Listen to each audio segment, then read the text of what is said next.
بله تماشاوان نێژاژ بۆیە گوتوبیژێکە بێتر لەسەر سیاسەتە ئەمریکا دە سووریە دەژدەما کوڕۆشایەتێک چووە هەتاوەکە ئیرۆ سیاسەتاوێ دە پێشەڕۆژە دەژینە مێبەندەریە مامۆستا ڕێزان شێخ مووس سەرۆکێ دەستەیە سەرکردایەتیە شەپۆلا پێشەڕۆژە کورد لە سووریێ درێ سکایپ کردیا مامۆستا ڕێزان ئەگەر دەستپێکێدا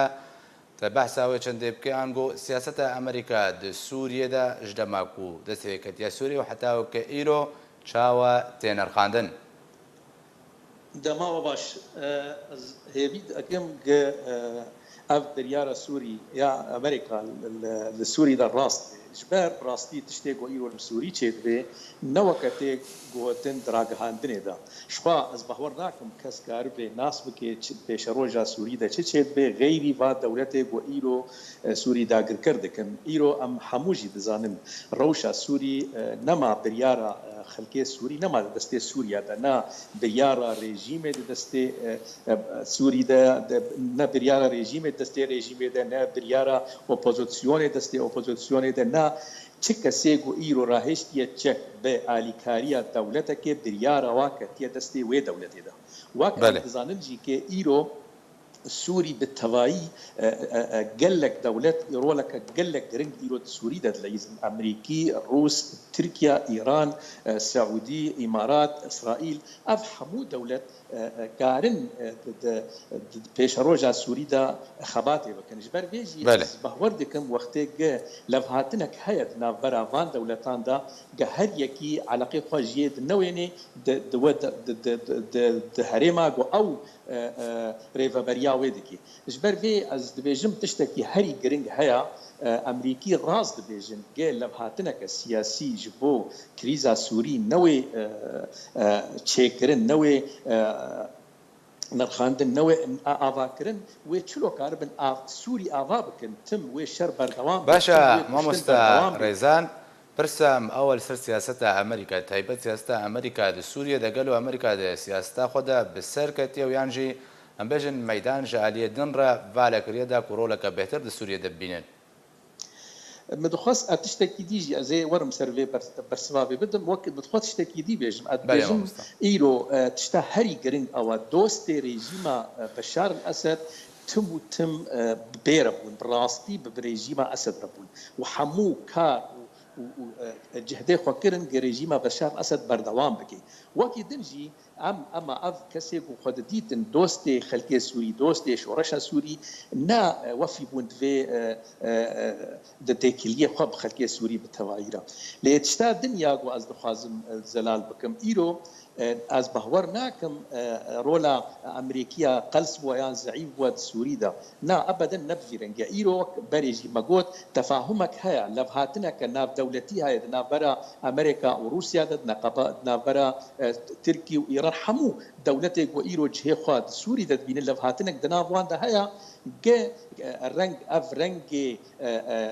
کار بندری سوری دا بردوام بده حتی گو بگنه چاره سریک سیاسی وقت ام دزانن ها اف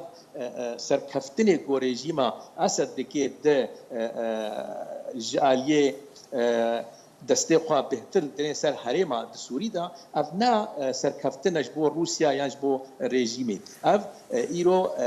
امریکی جید بیجن گرک شر به تمایمیا سوری وری راوستاندن جبو گو چاره سریک سیاسی چی بی جبر چقاس هاولدانی گوبون د جنیف دا او د اساتانا دا او دوان دولتا کیشا دا نکاریبون براستی لبهاتنکا درست راست وري افاكرن تندري سوري دا نافرا ريجيم او اوبوزيسيون دا تشتا دنيا هري جرينج اوا براستي يعني براستي خلق حمو خلقي جهان مني ما تماي چلو ريجيم كاري بو مليون كسبك وجنيف سوري ويران بكي وب 7 مليون 8 مليون سوري بنابر بكي هينجي كي هند دولت انا دخوازن اف ريجيم بردوام بكي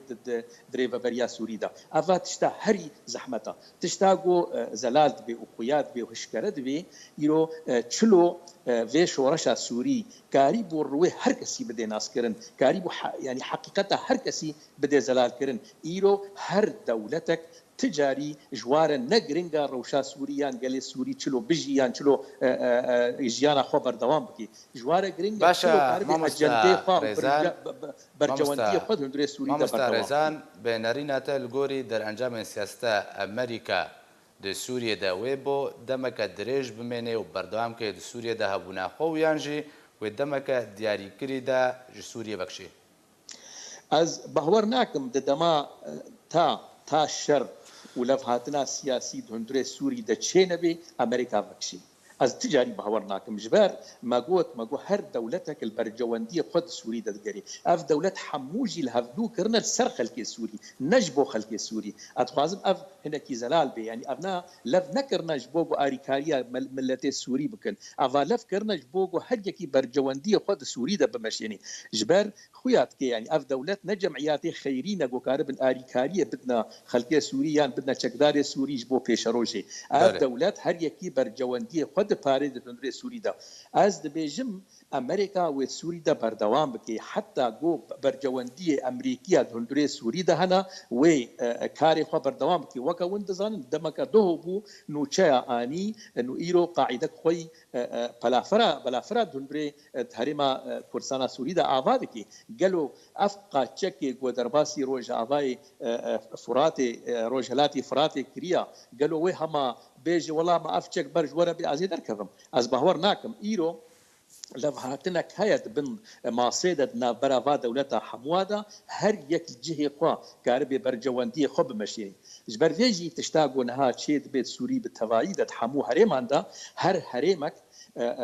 دزگه دولتی و بخوازن جاردی بردوام ببن لی وکی دید آلیه لشکری داد آلیه اولا کاریه دا او دولت آلوی دی حق امریکی بن و هرمی و کاری خو بردوام بکی حق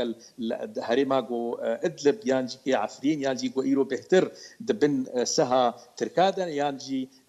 حلب و دبن سها روسیا يعني اف دولت و بردوام بکن کاری خو د سوری دا حتی لفهاتنا كسياسيان جي حتى تشتيق كواليس هذا هنا دنا برافان دولت هذا جبو بيشراج روجا سوري حتى جو زلال بكن وشكره بكن يانجي دستورك سوري بتواير دينا تشتا هري جرينج اوا ياغو ام دخوازن بيجن ايرو امريكا نجبو خاطري شعب سوري وكا خلق سوري ايرو سوري ده هر يكي جبو نفتني امريكا حمو دولتي جو ايرو سوري ده هر يكي جبو برجوانديه خد سوري ده وهر يكي جي و بردوام كرنا كاري خوي لشكري يعني كاري خوي سياسي تندري سوري ده بكن حتى جو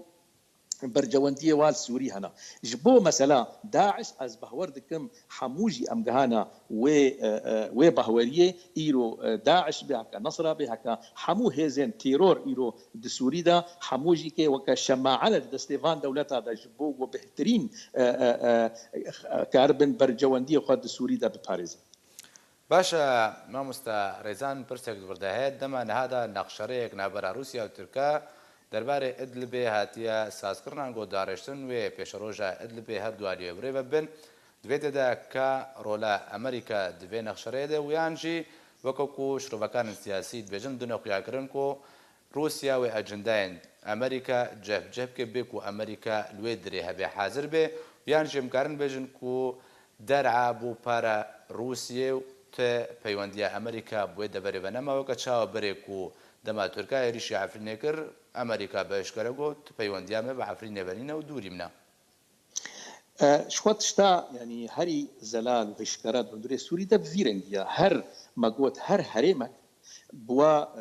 يعني دريفا بريا دولتك يعني ام دزانن روجلاتي فراتي بالتوايد دستي امريكيه ده او وين وي بارتي سوري بريفت بي اوان برجواندي خود وي بارتي ده بريفت بي اورو لشكري باي دي يگو ايرو جيرا كاردكن او بهتر كارن خدمتا برجواندي امريكيه بكن روجلاتي فراتي ده ايرو روج افاي فراتي ده جيكي ايرو رولا تركاها ايرو ماغوت اليه ادلب ده بهتر تركارن رولا خب ليزن يعني اليه در عاده چلو روسي كارن رولا خب ليزن هر يكيد هرمي خدا كارن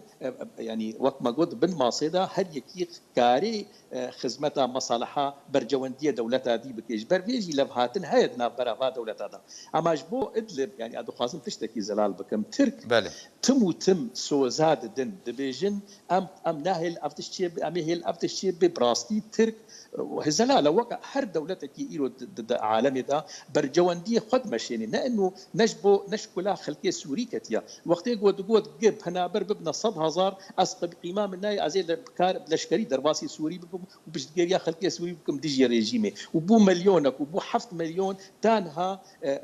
رولا تركات دميني بالتاني شلو كاربي برجواندي خد هنبري سوري دا بمشينيش برفيجي اصبح وردكم دا مساله ادلب دا او تشتي جو هاتيه بلان كرن جبو ادلب او بمشي ادلب ام بخوازن ام نخوازن وجي فان لشكري اوبوزيسيوني فالا ببي وتشتا جو زلاله يعني تشتي جو نوتشين قدر دكفن او جبهه النصره يقود ادلب دا ويبريوا بدنا هريما ديرازوريش شرتشي بدنا برا بيدي وانادا يعني اف تشتي جو نها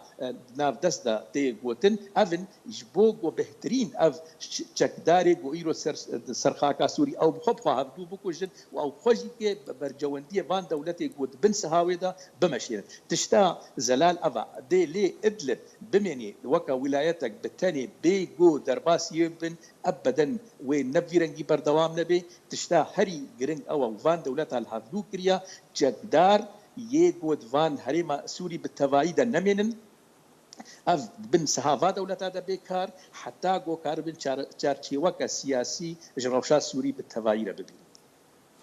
باشا مامۆستا ڕێزان خوازم هەنێکی بسەر عالیە دۆزاگەری کورد بە جارەم لەگۆر سیاسەتێن ئەمریکا و رووسیا ئەگەر هاتوو هەبوونە ئەمریکا لە سووریە بهتر بێ و یان ژیا رووسیا بهتر بێ دە سووریەدا و ئەمریکان بێژن وێ چاوە خزمەتە دۆزاگەری کورد کۆنش بەر هەر کەس و خزمەتە بەرژەوەندیان خۆتکێ دێ پرس دڤردا مافێن گەلێ کوردە شکیژە عالیەژە ئەمریکا و رووسیا کیژە عالیوێ بهتر وان بەرچاو بگری از باوردي كم ايرو كسك بشت جيريا كسي ضعيف ناكي يعني تدولات تجاري برنكبي سري مدى جو دولتك وري بيجي كرمكا هذا ما فيتا وشورا بمشينا از باوردكم يعني نمونا كردستان عراقي البرشاوي مبو چقاسي پێشمەرگا ئالیکاریە هەڤبەندیە ناونە دەولەتی کرد دژی داعشی و چ ڕۆل لە ئیستن و چقاسی شەهید دان ji بۆ عراقی بتەڤایی وەختێک هاتە سەر مەسئلە ڕێفەراندۆمێ ئەمریکی پشتا ملەتێ کورد نەسەکنی از دوێ بەهوەریە دەمە ئیرۆ نە ئەمریکی و نە ڕووس کەس پشتا ملەتێ مەناسەکنێک و ئەم بخوا نکاربن حەقی خۆ حەق نەکەن مافی خۆ ماف نەکەن دن سەر ماسی يعني ئەم بخوا نەهێز بن و نەخورد بن و ئەم جهێ خۆ نەگرن دماسا مفاوەداتا دانوستاندنێش بۆ پێش ڕۆژە سووریدا ئەس باوەڕ ناکەم کەس کاربێ ئالیکاریامە بکەی لێ تشتا يعني گرنگ ئەوە ئیرۆ يعني بروبليم الجمعية مشكلة الجمعية إيرو بيدي أو هذا يجو بهزارة خورتما شهيد كرنا د رزور دا ودرقة دا ودمنبج دا ودفادة برا خورتما هذا كشتن أو بارتي إيرو خدمتي ناكيش بو برسا كردي وجبو مافيا كردا أو نابيجي أجبو كردستاني دكم أو دبيجي جبو بيشروجا سوري دكم أو دبيجي أزفان لشكري فان کسی خوا از تبلی لشکری سوری بکم او دبیجی جبو ادارک محلی از کار دکم نجبو کردستان کا یا جبو ملتکی کرد کار دکی جبر ویجی یعنی یا تشتی گرنگ او اف دانوستان دنی گو چه دبن الشامی وکا ناف لی دکن پیدی دنا برا رژیمی و دنا پیدی دجبو پرسا کردی از باور ناکم تشتکی درست و راست طبی حتا داوی از دبیجم اف تشتی گو چه دبی ايرو ببريار بتشكي ريجيم بشار الاسد بيدي كاريبو وتاخذ هريما كردستان دا باشا ما مستاريزان برتك بردايا بردوام بيدي بهشكرت بجيكو تبروسين و جبو خدمتا دوزا قلي كرد نينن او هناك ارمانجي هنا ولسر ارمانجن خو كار بكيو سياستا خود كيغوري وان ارمانجا او بيرويا نافخوي كواتي دانين لدوردا كا انا كسي كا بروسن انغو او پروسینی خدمت گزاری آن گوشبوی برابانی کردن برمافی گلی کردان دل روجابای کردستان که او گلو دمیوان پروژه نهاتیه تاکو لسر عرضی ورنخویا کرن از دبیجم شوا کاری گو پیادی کر کاری هەگی خراپ داریە ملەتی کورد دەکرد دکاری ئەنە کەسێ پر لاواز بکێ پر زەعیف بکێ وەختێک و هاتن سەرکردێن پەیەدێ دەرخستن و خستنە زندانادا و بیرۆی واگرتن و خۆرتێوان گرتن بە هەزارە بسەدەی هەزارە خۆرتێ کورد ji Kurdistana Sûriyê revîn ji bo leşkeriya tejdîda icbariya got peyedê kir ev qas hemû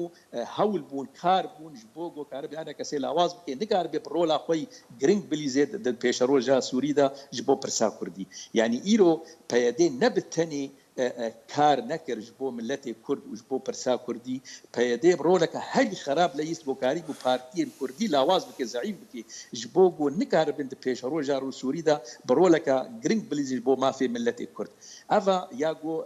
یعنی یک کار بد فيهش کار بک و زلال بک انا کسی و کار به چه کاری بک دو وقتا گو پارتیین کردا نکارن جوات خوا د مالا د بکن بدزینه ما کارن جوات خو بکن جوات شیبن سرواده د گرن وانا كتخنا زندانه دا بتم تهديد ووعيد حد حق هر انسان كي كرد يجو تبلي سياسات بيدي نبي يعني ايرو قال لك يعني كاري انا كسي برزحمته لتبلي ولوجيكي دفي انا كسي نمني سكني حتى بمني حتى جو بيدي رولي بديدا جرينجا كاربي برولك هري جرينج بليزيد بيشروج دا كاربي وان بارتي خوا بهتر خود بك وقوين بك كاربن براستي سر استا ناف دولتي كاربي برسا كردي بلابطيني كاربي جبو بيشروج سوري رولا هري جرين بليزي كاربي جبو ما في كردا ماسا دانوستان دني جبو بيشروج سوري جهبغري گەلک سپاس ji bo برێز ڕێزان شێخ مووس سەرۆکای دەستەیە سەرکردایەتیە شەپێلا پێشەڕۆژا کورد لە سووریە کۆدریا سکای بە لەگەڵ من بوو گەلک سپاس مامۆستا